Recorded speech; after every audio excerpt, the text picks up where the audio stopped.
Now you know just to make it different. It's 7:29 a.m. I'm thinking, did I miss it at 7:28? Or did it not happen? But at 7:30, it's going to happen again. So I'm intently looking at my watch. 7:29 and 45 seconds.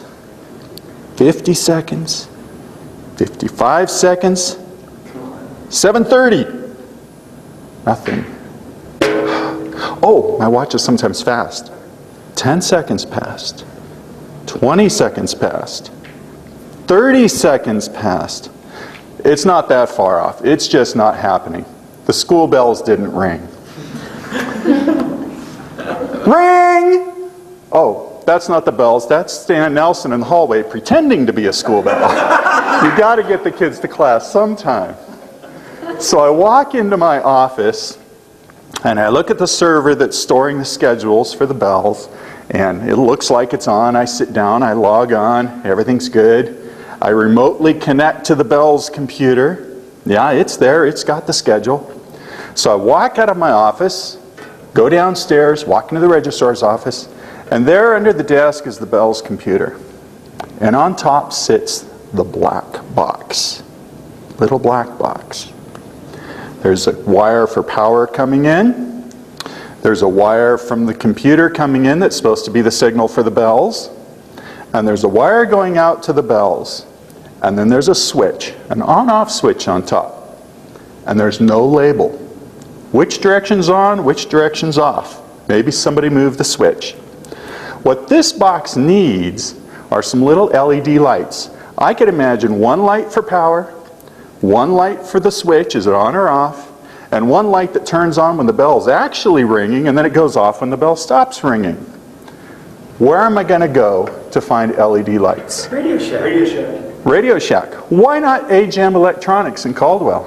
Because I didn't know about them until... Oh, because you didn't know them until a month ago. Okay. I never... Okay. My dad's a geek. There you go. Good. I'm in Acadia National Park in Maine.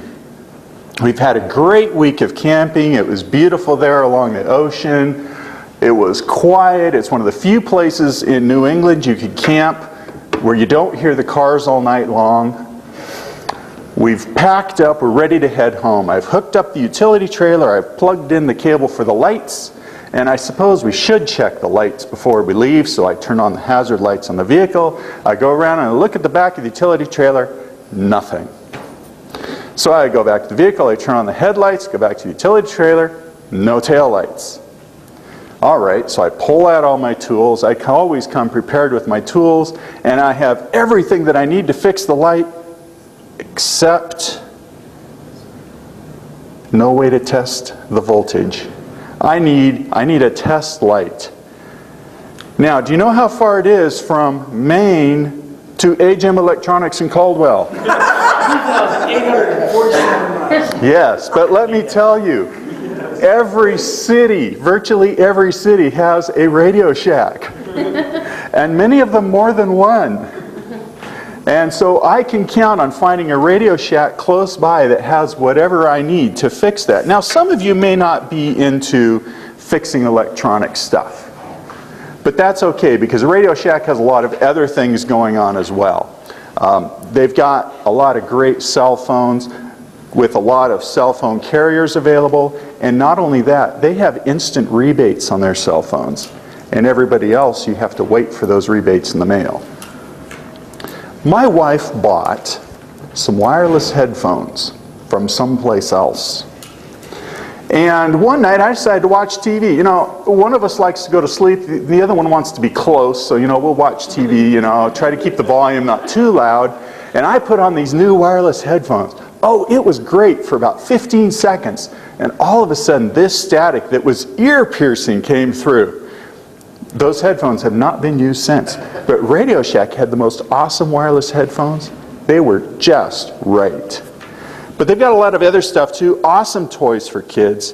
Cameras, batteries, MP3 players, power strips and extension cords. You got your stereo and TV accessories, and much, much more.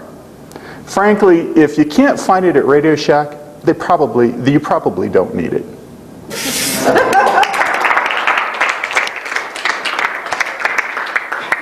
And they sponsor Lance Armstrong.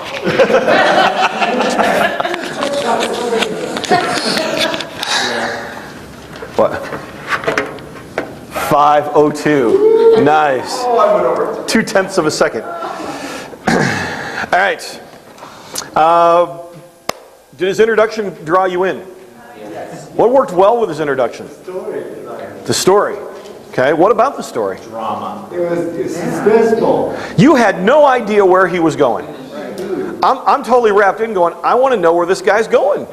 I want to know what is the thing that didn't happen? I think he was bidding on eBay. I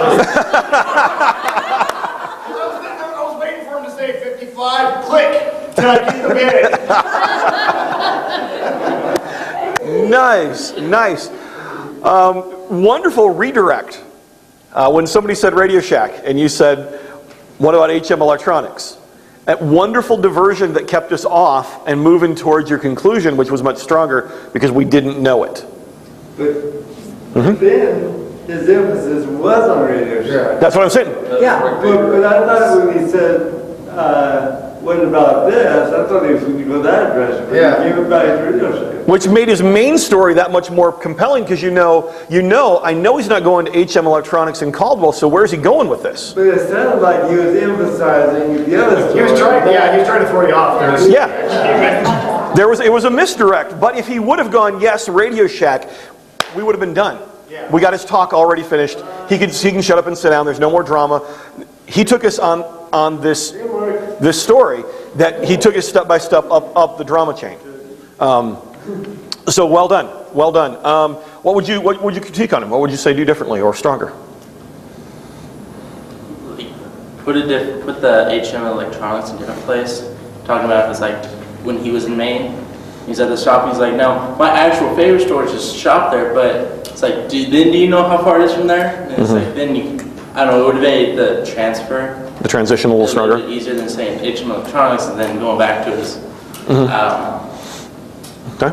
What was on the belts? Switch on. They want to know what it is. Was it the switch? No, actually, we had to fix a wire inside connection cables, which I would have known exactly if the LED. Not answering the question while a little irritating going, I want to know what happened, keeps your attention though. You don't have all the answers. What's your favorite television show? The Yankee Workshop. NCIS. Parenthood. All of them. You don't have all the answers. And every show makes more questions. You'll answer half, and then they throw a whole nother truckload on you.